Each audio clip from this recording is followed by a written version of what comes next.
Welcome to the Praise of Folly channel. I'll be your guest moderator for our fourth Lyceum debate tonight. Our resolution is Libertarian Socialism compatible with human nature? Arguing tonight in the affirmative is going to be Todd Lewis, and in the negative we have Classical Theist. So, Todd, you have 10 minutes for your opening statement. All right, thank you, Mathoma. So the first thing we need to open up with is, given the use of the word libertarian and the use of the word socialist in the North American context, that's going to immediately seem as a non sequitur and a contradictory statement. So we need to first clear out some of the brushwood here. By libertarian, in the current American context, one usually imagines radical individualism, private property, capitalism, something like the Libertarian Party. And by socialism, we often mean, in the North American context, something like state socialism, like in the Soviet Union and China, or democratic socialism, like, say, Bernie Sanders and the welfare state. But within libertarian socialism and the anarchist tradition at large, those are not the terms, the definitions that we use for. Libertarian in this context means that any power structure that is hierarchical and cannot be justified to the satisfaction of those people who participate in it and are subject to it should be dismantled.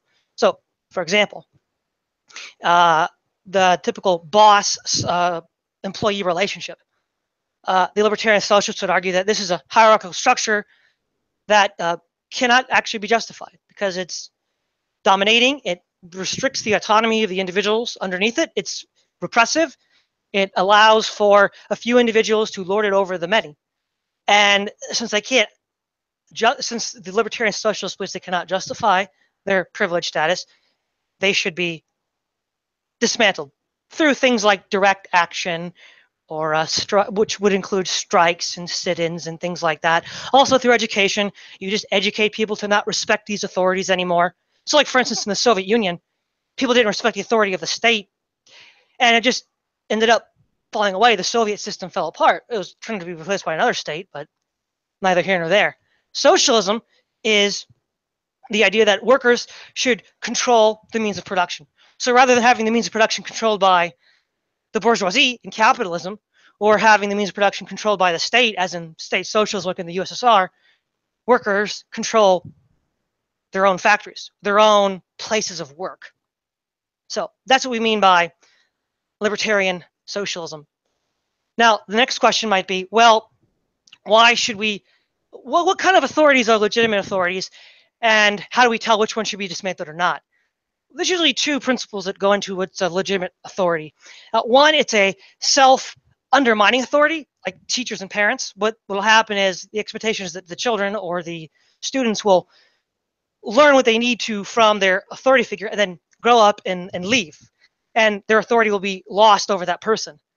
And the other kind of legitimate authority is an authority that is voluntary, that makes no coercive claims on me. So Bakunin in his What is Authority states that he objects to authority that is considered A, infallible, and B, compulsory. So it's authority you do not voluntarily consent to. So authorities like, say, computer programmers or engineers or doctors or teachers, those are voluntary authorities which would be acceptable. Now, the idea of abolishing on these tyrannical hierarchies is quite compatible with the general consensus of human nature that we see in philosophy and in Western Christendom. Because we can see in the ancient Greek and Roman contexts, the idea that you need to justify overthrowing a tyrant is sort of self-evident. The Greeks and the Romans had many, like in Athens, they overthrew the Pisistrati because they were a tyrannical and unjustifiable authority. In Rome, Brutus overthrew the Tarquins. And so we see that the classical world understood that certain power structures, certain hierarchies are just by nature illegitimate and should be dismantled. They usually pursued it through violent revolutionary means, which would also be one other mean that the libertarian socialists might appeal to overthrow these hierarchies. Now, within the Christian tradition, we read in the Judges that Jotham, brother to Abimelech, advocated overthrowing the unjust tyranny of Abimelech, king of Shechem. And we also read in 1 Samuel 8 that Samuel warns the Israelites that by asking for a king, by asking for these tyrannical hierarchical power structures to govern them, that they would be exploited and subjugated by a capricious ruler. And this is exactly what happened as you read throughout the rest of the Old Testament. In fact, almost all the kings of Israel and most of the kings of Judah were actually quite bad kings, quite tyrannical, quite murderous. We see one of the best examples is Ahab and his murder of Naboth to gain his vineyard. So we see that the idea of overthrowing unjustified authority figures is got a long tradition within both classical and Christian points of view. The difference between that and libertarian socialism is that the libertarian socialists would argue that previously other forms of hierarchy, such as master-slave, boss-employee, even state ruler over the individual, they were having an evolving awareness of what authority was, what justifiable authority was, what tyranny was. Because at one point they assumed that the tyrant was justified, but as they evolved in their consciousness and understanding of freedom and liberty, as we saw with the struggles of the Greek city-states, they expanded the scope. So what anarchism is, libertarian socialism, is a further evolution and extension of this classical Greek and Jewish Christian idea that these authorities that are tyrannical and unjustified should be dismantled. Now, the other question is, why should we encourage worker management of their places of work, whether it's a factory, whether it's a farm, anything like that? Well, we read in Aristotle that man is a social animal and that the highest form of social life is in the polis, in political participation, in the governing the affairs of the city-state. And so for a human being to flourish and reach their maximum potential, they should engage in the political process as active participants. Now, the anarchists would then argue, well, why should we limit this participation purely to politics? Why not the marketplace as well? Because what we saw in the ancient Greek city-state prior to the polises, these tyrannical despots, and then they saw, well, that they were restricting our autonomy, our freedom, our liberty, so we're going to overthrow them. Well, cerebus paribus, bosses, masters are in an analogous position. They are superimposing their will against our consent on us. And since economics is a social activity, just like politics, it would seem reasonable to extend that principle of human fulfillment and human participation into the economic sphere. And so, in so doing, what we have is we're taking this principle that the Greeks have given us and extending it to other spheres of life, not just politics, where they saw the dangers of tyrannical, unjustified authority. But if we take the same principle and apply it to the realm of economics, we have unaccountable private tyrannies and corporations. We can then apply those same principles with equal validity to those situations. And so by undermining those institutions, we can then increase our liberty. And then lastly is, why is democratic participation even a good? Noam Chomsky argues that direct democracy, the one man, one vote, is sort of like a properly basic belief. It's kind of like liberty. We don't want to be coerced by external forces. We don't usually have to give a justification for that. We just kind of assume that. Well, now, if we assume that, and certainly the Greeks and the Romans assumed that, the ancient Hebrews assumed that in the Judges, and in 1 Samuel, it's to achieve that kind of goal, one would be most likely to achieve it under the process of direct democracy, where people are able to actively participate in the management of their own affairs. So the libertarian socialist argues that society should be based on voluntary free association between democratically direct democracy of the people involved participating in non-hierarchical federations. So, and it is completely compatible with the general trend, the general trajectory of Western thought.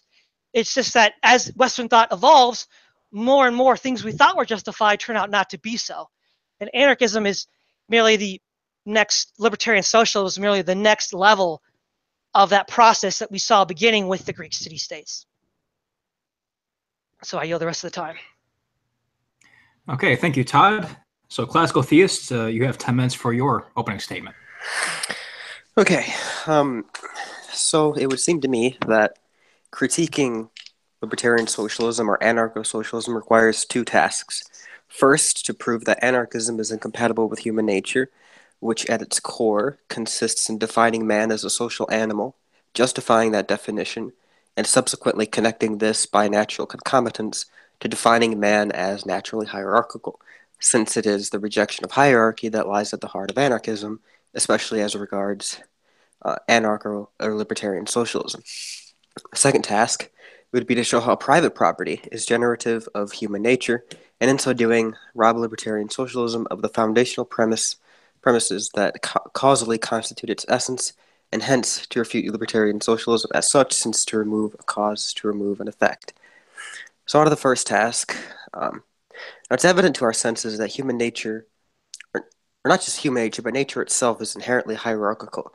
That is, the imperfect exists for the sake of the perfect. In drawing up a circle, for example, the nature of circularity governs the ontological status of the circle as a circle, since circularity is more perfect than individual circles and are the principle whereby individual circles are perfected. This also proves to be the case upon metaphysical analysis of the part-to-whole relationship, which is not generative of human invention, but is inherent in nature itself. The parts of a dog or a human being, for example, exist for the sake of the whole, and the unity, essence, and integrity of the whole perfects and governs the way in which the parts interact together for the sake of the whole. The eye would not receive or perform its function were it not for its participation in the perfection of man as a whole. For if, say, Peter, or it is, for example, Peter who sees and not Peter's eyes who see. So hierarchy is inherent in nature. And if this principle applies on the metaphysical level, we ought to expect it to also apply on the human level as well, since human beings are part of nature and not isolated from it. So let's analyze human nature in itself. Right off the bat, hierarchy is already conceded as inherent in human nature just by a quick glance at our anatomy, really. For every human being in the world, his or her anatomy is in some sense incomplete or imperfect with respect to its male and female complement. Thus, ontologically speaking, since man is incomplete without woman and woman without man, the social dimension of man is given by nature itself. Now, with this, the anarcho-socialist would probably agree. But even within this dynamic, further investigation reveals that the relationship between man and woman is also intrinsically hierarchical. Metaphysically, a woman's, for example, potency to give birth is perfectible only by the insemination on part of a man, and so a woman, as to her nature, not as to her dignity, is metaphysically ordered to the man in the order of intelligibility. So, since in this example, hierarchy is implied by the very essence of one human being as to his anthropological makeup, it's obvious that hierarchy per se is not repugnant to the order of nature. Since both the libertarian socialist and myself would agree that humans are by nature social animals, we can also deduce the necessity of the state as naturally generative of human society as a whole. Now, assemblies and associations of men are necessary to fulfill the nature of man, so also must there be an overseeing, governing principle to order these associations toward its end. If all members of the society were equal and subject to no higher power, then each man would be, or rather, each man would pull in his own direction as his will would dictate. The community would necessarily be bereft of unity, since the coming together of contrary wills would have no principle ordained by nature to direct the community towards its natural end of one mind. Just as the human body cannot remain healthy unless there's some ordering force that directs the single limbs to act in cooperation with others to the good of the whole, so it is with the community, in which the governing body directs the members toward the good relative to the community qua community, which is an essential component of man's perfection. So hierarchy itself seems fully in conformity not only to human nature, but also to the structure of the universe, animal life, metaphysics, as well as divine providence, which is completely unintelligible without hierarchy. And if we're already conceding this kind of general classical Christian view of the world, it would seem that if the world is unintelligible apart from hierarchical structure going all the way up to God himself, that creation would also reflect that hierarchical structure, since the hierarchical structure is present in the noblest up the noblest rungs of the metaphysical ladder. Now, out of private property. Now, it would seem most in conformity to human nature that for private property to be legitimate. For human beings are endowed with intellect and will, and while each individual is ordered to the community as parts of the whole, nevertheless, human beings have individual ends and purposes that are accord with their individual nature, the execution of which demands that the means by which those natural ends be carried out under the domain of the individual. Since the ends in question are individual and require external goods as the means of attaining their natural ends. Hence, it does not seem to be at all repugnant to human nature that a man be permitted to claim possessions as his own, with the absence of any positive reason to the contrary. So, since you have hierarchy justified and private property justified, it would seem to me that you have the basic components in conformity to human nature to justify those two things coming together in economics, politics, and social life generally. So that's just the opening statement that I've prepared. I guess I could say more as to what you stated in your first, and the back and forth. So was that it for your opening? Yeah, I guess so. Classical Theist?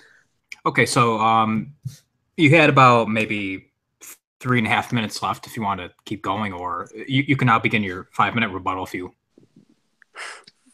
You mean to what he said? Okay. Yeah, you can begin your 5-minute rebuttal. Okay, yeah, I'll just start with that. So you mentioned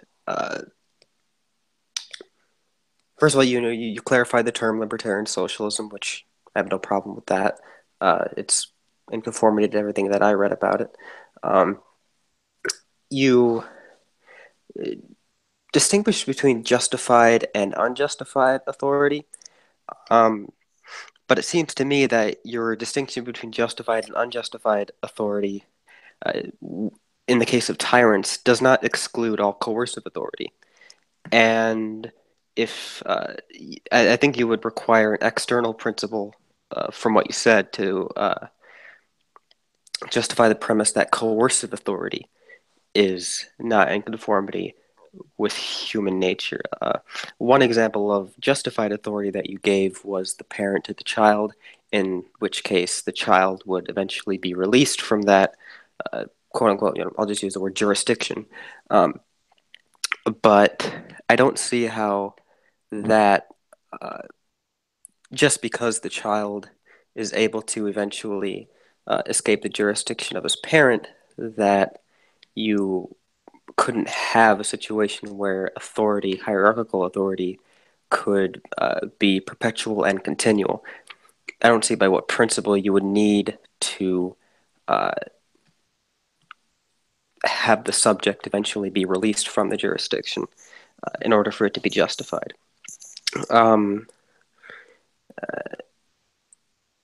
And I guess I'll make a point as to what you said about direct democracy. I fail to see how it's properly basic. I can kind of, I understand that we have an innate repugnance toward being coerced against our own will, but that does not seem to me to necessarily justify direct democracy as the bedrock of the social community. I would just ask for a little bit more justification on that, since clearly direct democracy of itself is inert with respect to truth. It's inert with respect to fulfilling man's ends in accord to how they're actually supposed to be fulfilled, since the collective can act against its own good. I think there would need to be more justification there. So I think that's all I have to say so far. I haven't looked into this issue very much. Okay, if you're done with your rebuttal, Todd, you can begin your 5-minute rebuttal. All right, thank you. So there's a bunch of points that Classical Theist brought up. I'll deal with as many as I have the allotted time to do so. One thing is, he started off by saying in his rebuttal that hierarchy is embedded in nature and that nature would be incoherent without assuming certain hierarchies. Therefore, that would, since humans are a part of nature, we would also have to imply some level of hierarchical relationships. Now, it's not entirely what that can mean. Can be different things in different places. So for example, to the extent that somebody has a skill set that somebody else lacks, there would be an unequal relationship, which would be considered hierarchical in some nature, which is inescapable. And that's not really objectionable, as Bakunin said in On Authority.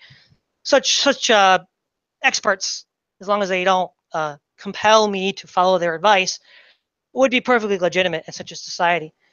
Related to that is Classical Theist brought up the family. Now, this is interesting because libertarian socialism has not historically had a consistent view on how to treat the family.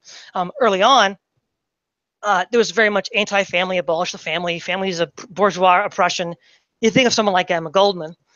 But also nowadays it's not quite as clear cut.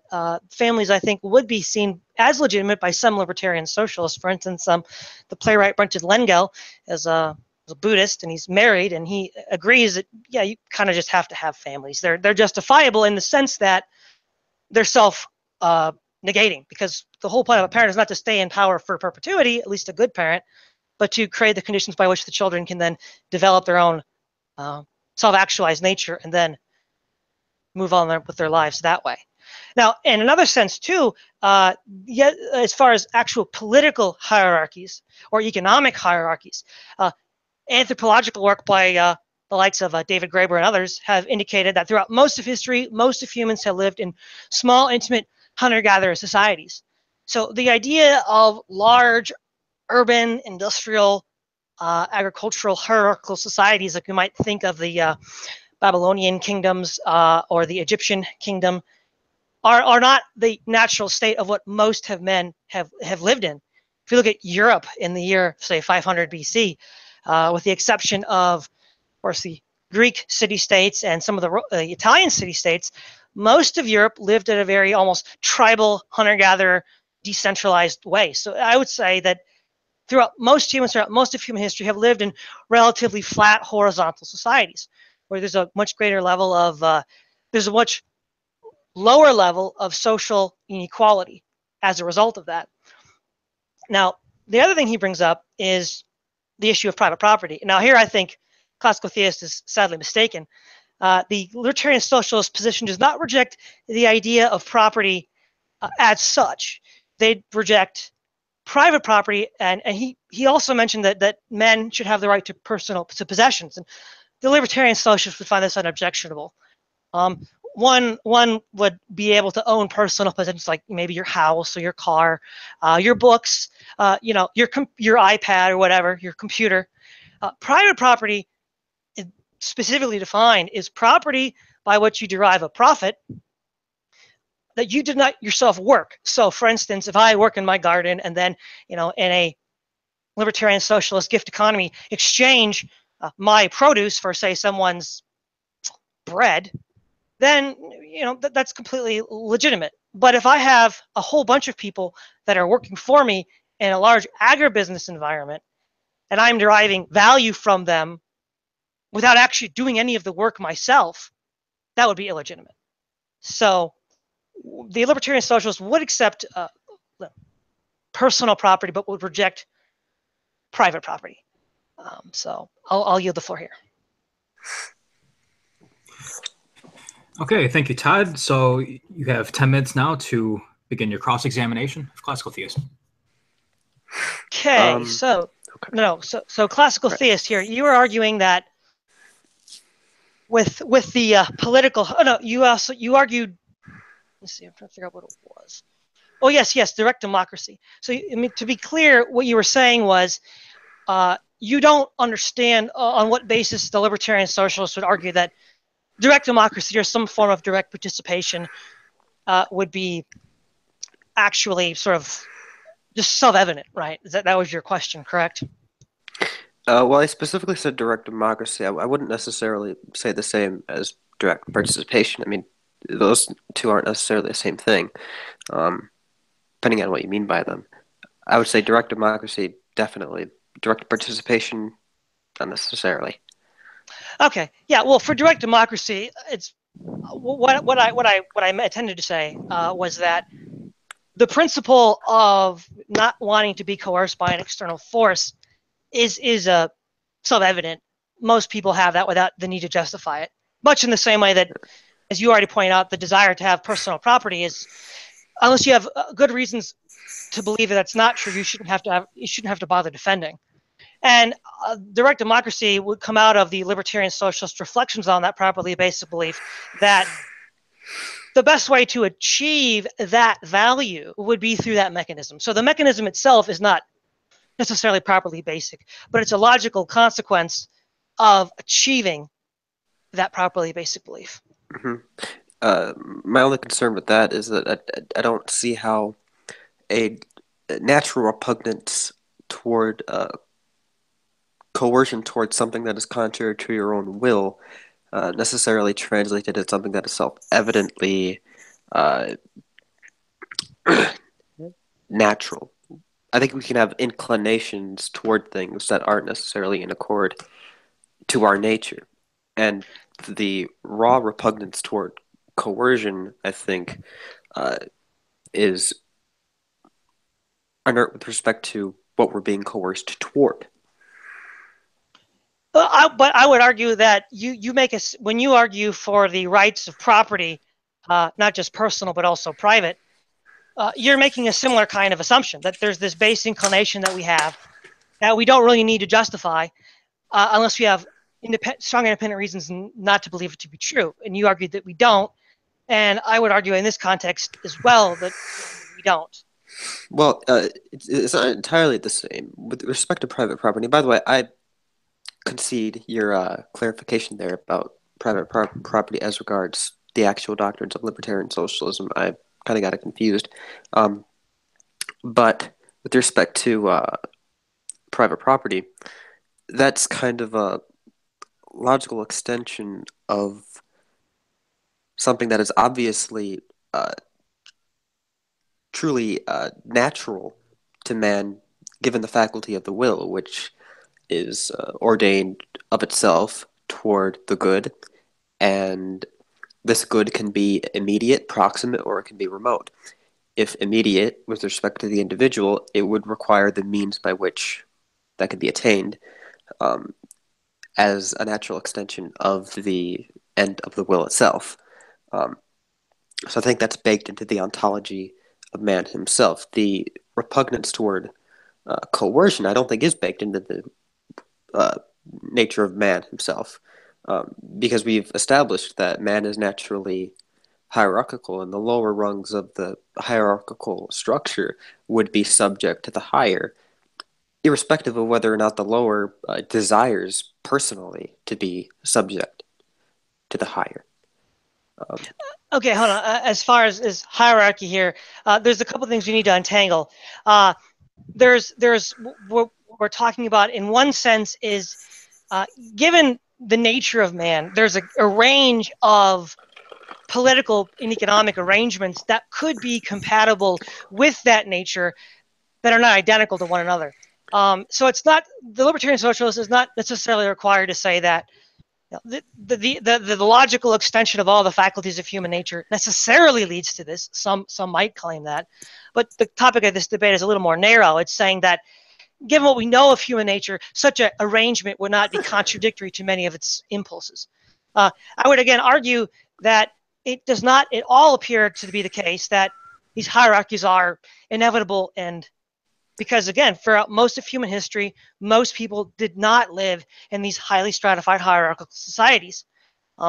They were living in hunter-gatherer societies, tribal communities, with intimate family and friend relationships. Yeah. And as far as the idea of private property as a natural extension of personal property, See, the problem here is Right, I was going to address that actually. What you're talking about. Okay, we'll go ahead and address that first. Go ahead. Okay. Yeah. With respect to the employer's relationship to the employed, right? The whether or not one can own private property as profit of that which he did not personally uh, labor toward, right? I would say that if the parts of a community are ordered toward the good of the whole, then, and if we also understand that men are by nature unequal with respect to their talents and skills, and that some are more inclined toward uh, governing labor collectives, I'll call them, then that specific function of governing the labor collective should be able to yield the fruit of that labor as a collective for himself. But it's also the case, though, that the laborers are serving a function beyond themselves individually for the good of the whole, toward which they are ordered and not exempt. And for that reason, I would say that the fruits of their labor are not only reserved to themselves, but also transcend themselves individually. And so I don't see how necessarily the one who directs the labor ought to be exempt from the fruits of it. Yeah, okay. I think some clarification as to what there seems to be a hang-up of a kind of equality. It's almost like a sort of a crude one-to-one correlation equality. Let me give you a sort of a vision that might help explain this hang-up. The libertarian socialist is not arguing that, for instance, we're all going to be doing exactly the same things all at the same time. It's more like open source. So, right, we have open source computer code where an individual will write the code because he likes to write code, and then he'll give it out freely to other people. Another example of open source would be like Nikola Tesla. He would give away his patents to anybody that asked. He didn't lord it over them to get money. And so in a libertarian society, a libertarian socialist society, what the expectation would be like is something like one giant open source society. Once through either automation or labor sharing, the menial drudgery, if people even consider it menial drudgery, which Chomsky thinks may not necessarily be the case, but if it is the case, machinery and some sort of a shared arrangement of sharing that lower level of work would then give people the ability to be creative and pursue what they like to do on their own, and free of the requirements of being wage slaves and getting in the rat race. They could then have much more freedom for creativity, and then, much like the open source code individuals would then so basically, yeah, it's kind of an open source society is pretty much what we're talking about. So in that sense, there would be, I guess, like I said, some sort of voluntary inequalities where people are more knowledgeable and skillful than others. But what happens is that these ideas, these things like paving roads or building computer code or building aircraft or flying airplanes as flight or as being a flight attendant would be people just do it because they like to do it, much like people write computer code just because they like to write computer code. But it would also seem to me that I think there's an observational premise here that human beings are by nature inclined toward selfishness, and there's also the fact that if you leave it to voluntary hierarchy and voluntary associations, that leaves everything subject to a sort of faith that contrary wills won't come together and continually clash together. And I think that's something that would I think there's a weakness that is susceptible to requiring some kind of governing force that transcends mere voluntary associations. All right. All right. So just to complete that thought, so classical theist, you have your 10 minutes of cross-examination, and you can begin when you're ready. Okay. Before you begin, yeah. I have one question. Would you mind if I give a quick answer to that, and then you can continue with the rest? Oh, sure. Yeah, I mean, I think you already have 3 minutes anyhow. So if I eat into that a little bit, that'll be fine. We'll just extend it. As far as the inclination for human selfishness, it's not that the libertarian socialists deny such an inclination, but rather the libertarian socialists would not want to make that inclination more dangerous by giving it the authority to harm other people. As Kropotkin wrote, we ask for the abolition of the state and its organs. We are always told that we dream of a society of people composed better than what they really are. But 1,000 times no. All we ask is that man should not be made worse than they are by such institutions. So, in brief, the libertarian socialists would argue that this kind of horizontal society would be superior, not because men are angels or necessarily perfect, but that because they are prone to being greedy, that giving them as little power as possible is the best way to ensure that we don't have these pathological despots. So go ahead. Okay. Okay. So classical theist, your time begins now. Okay. I guess, would you concede that would you concede the part to whole relationship that I outlined earlier as a legitimate means of sort of metaphysically framing the topic here? Could you repeat that again, please? The original articulation. Oh yeah, sure. That should be back here.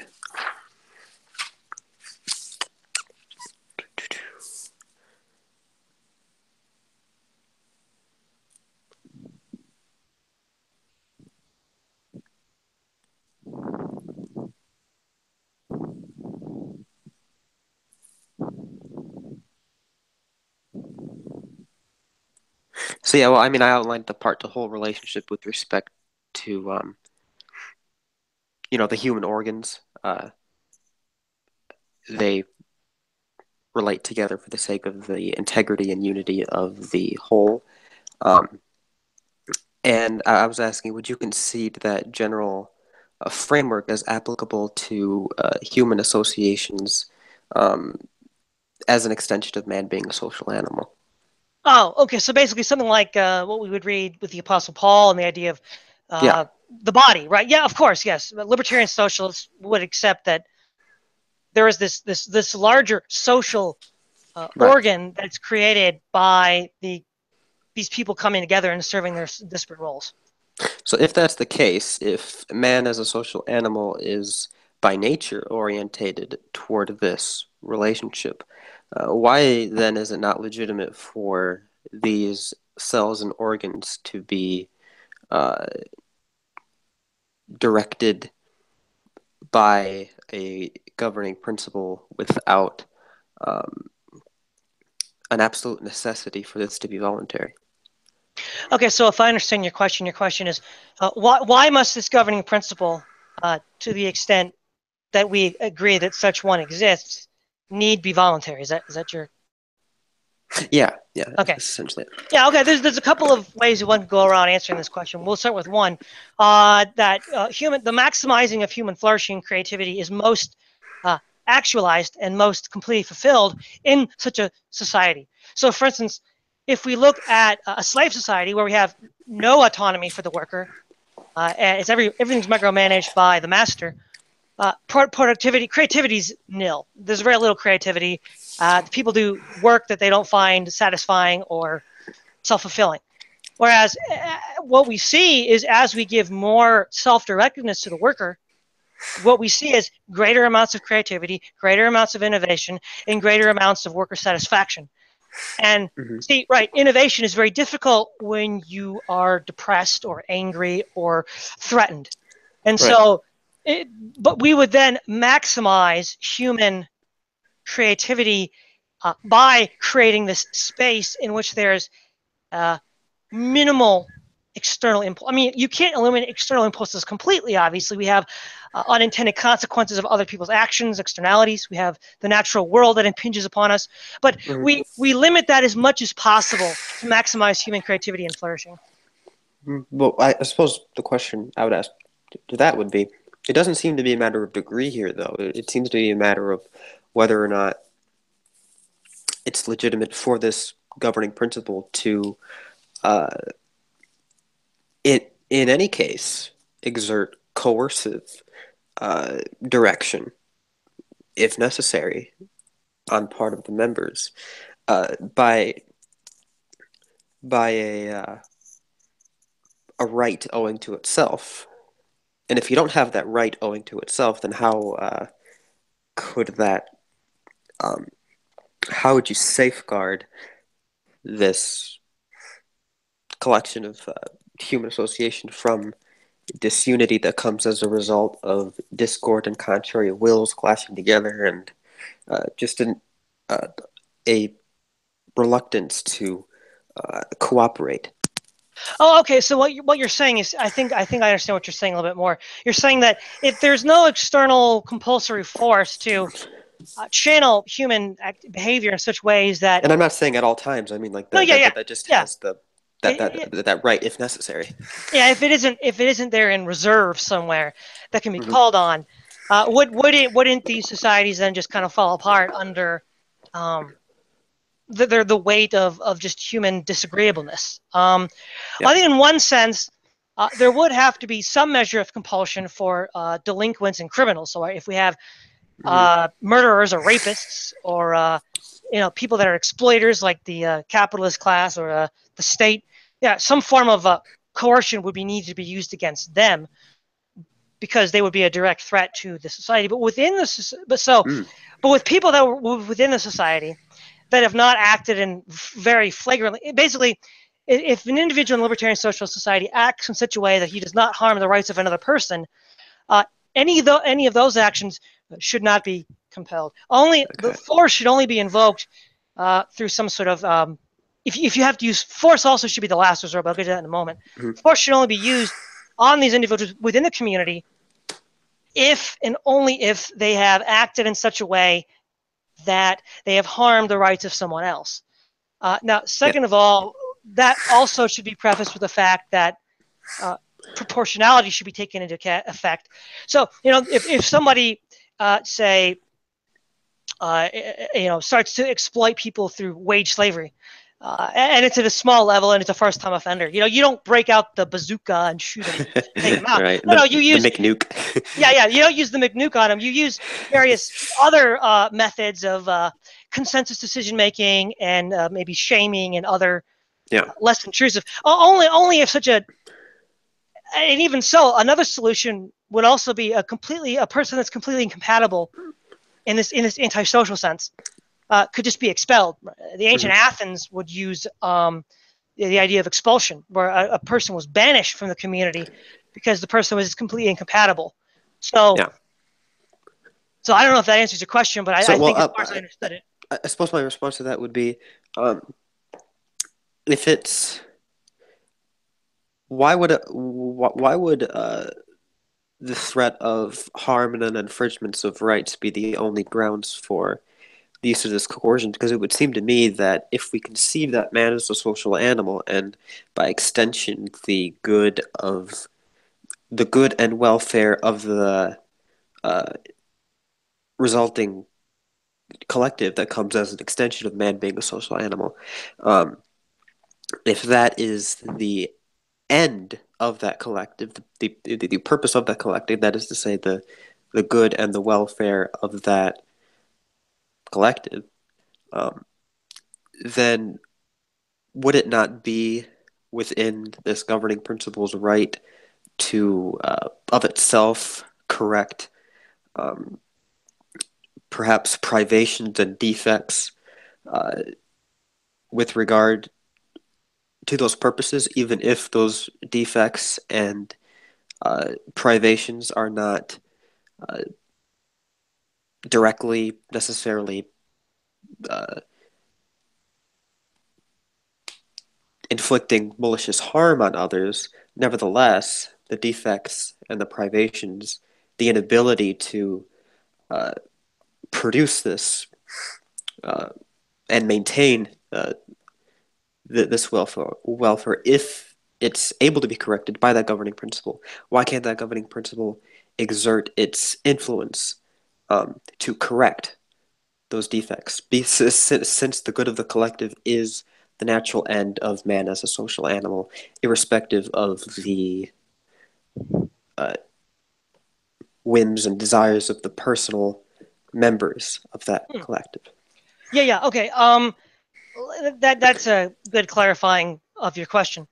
The libertarian socialist would not be a nap anarchist.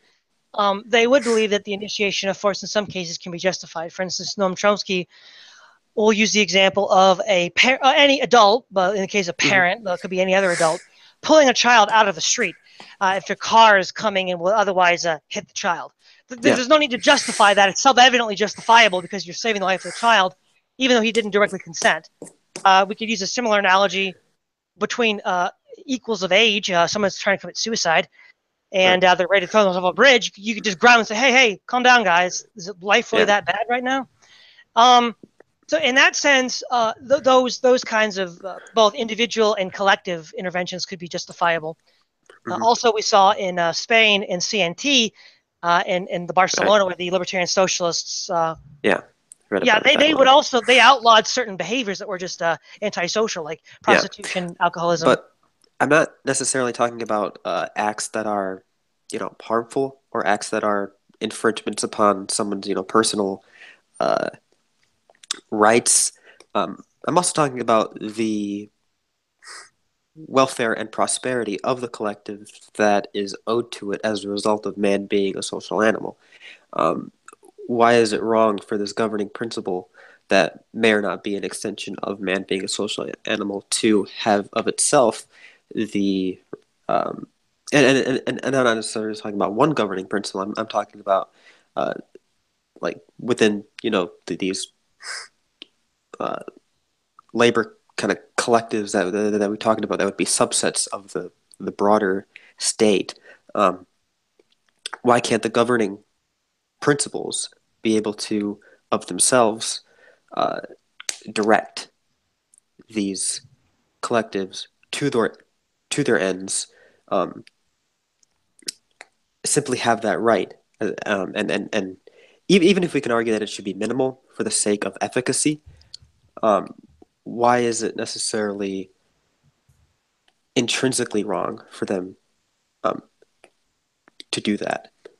So I might have to cut it off right there. So Classical Theist, you have 5 minutes now for your closing statement. Okay. Well, I suppose what I would just say is it seems that the most fundamental principles that we discussed of libertarian socialism, they don't measure up to metaphysical and anthropological analysis of human nature. That is to say, I think it can be established that humanity is naturally hierarchical, and not just naturally hierarchical, but hierarchical in such a way that does not necessarily exclude compulsory or coerced means of maintaining the integrity of that hierarchy in perpetuity. Furthermore, I would say that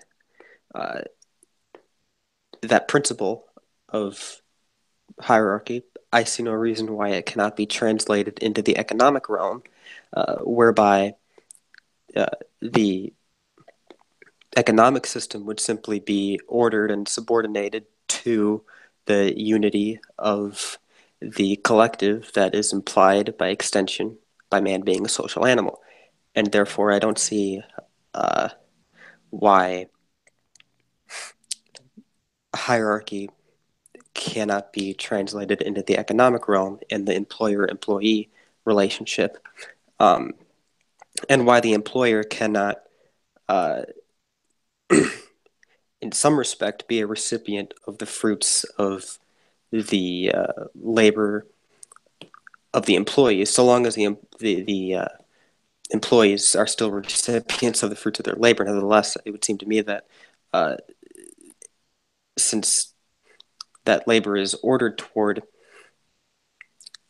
the good of the whole community, that is mediated through the employer, I don't see why the employer can't reap some of the benefits of that labor.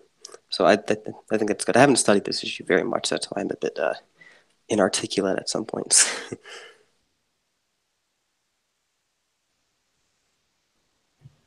Was that it for the closing? Yeah, that's it. Okay, so Todd, you have 5 minutes for your closing statement. Right. Thank you again, Mathoma, for moderating. I will say that what we've seen is that it's very interesting that Classical Theist has not actually directly challenged the historical, anthropological, and theoretical grounds for the compatibility of human nature with libertarian socialism. For instance, as we already saw, the extension of dismantling unjustified hierarchies, unjustified institutions of power, is already accepted, even amongst the Greek and Jewish world. And the libertarian socialist is just arguing that these other institutions that you thought were justifiable are actually not on closer inspection. And we shouldn't be surprised at this because, as it were, the level, we even agree to this today. The ancient Athenians practiced slavery. The franchise was restricted to only the free adult males. And yet most people would not be comfortable with the lack of freedom, I should say, that existed in Athens. Athens was an improvement over what came before, but the logical outworking of this yearn for freedom led to more liberated social institutions. And anarchism, libertarian socialism, is just the natural extension of this. And again, it seems strange that classical theists would argue that the anthropological and historical record is against libertarian socialism when P did not contest the claim that I made earlier that most of humans throughout most of human history have not lived in urban settlements with hierarchical structures. Most people throughout most of history have lived quite satisfactorily for their own needs in these small tribal intimate family relationships. The one objection one might raise is, well, how could such a society maintain a large industrial system, which we may not want to, unless you're an anarcho primitivist, you may not want to live in that society at that level of material being. That we don't have enough time to get into that now, but there has been a rich tradition of libertarian socialist thought, of both theory and practice, of how one might go around managing such an institution. As far as the claim that why shouldn't the employer receive some reward, some benefit from the work of the employee because he's in some sense directing it. Well, in a libertarian socialist society, we would not want to have a employer directing the activities of the employees. These would be self-directed individuals. But since there's no money and there's no private property, and the economy is based on essentially in his 5,000 history of debt, David Graeber describes the sort of principle of an anarchist economy, libertarian socialist economy, as one which is sort of like a gift economy, kind of like I'll do something for you on Wednesday, and like 2 weeks later, you're like, hey, I need you to, I fixed your sink last Wednesday. Now I need you to help me, repair the roof due to a storm. And I'd be like, oh yeah, I helped you out, so I kind of owe you for that one. And so it's not that we don't owe each other anything. Libertarian socialism is based on the principle of mutual aid, where all of society should derive some benefit from the produce of others because we all contribute to each other's well-being. When we grow up as children, our broader society creates the food, clothes, and shelter that allow us to grow up and thrive. Since no man is an island, whatever we do, we are dependent upon the work of other people. What the libertarian socialist says is that the benefit should not be privileged to a few people at the top, the oligarchy of business, the oligarchy of the Senate or the kingdom.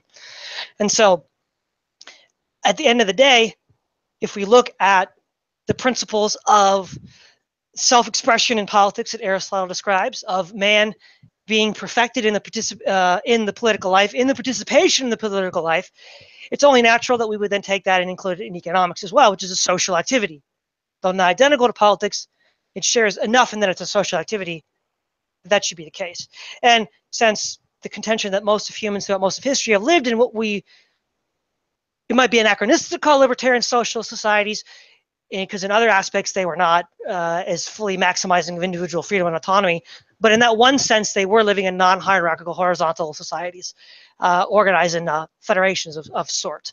At a very primitive level, no doubt, but with modern technology and more advanced positions of thought, we could develop that to a level of existence that would be more acceptable to people that are used to a modern industrial society. So that's my final statement. Okay, thank you, Todd, and thank you, Classical Theist, for participating in our debate tonight, our fourth Lyceum debate. And thank you to the audience as well.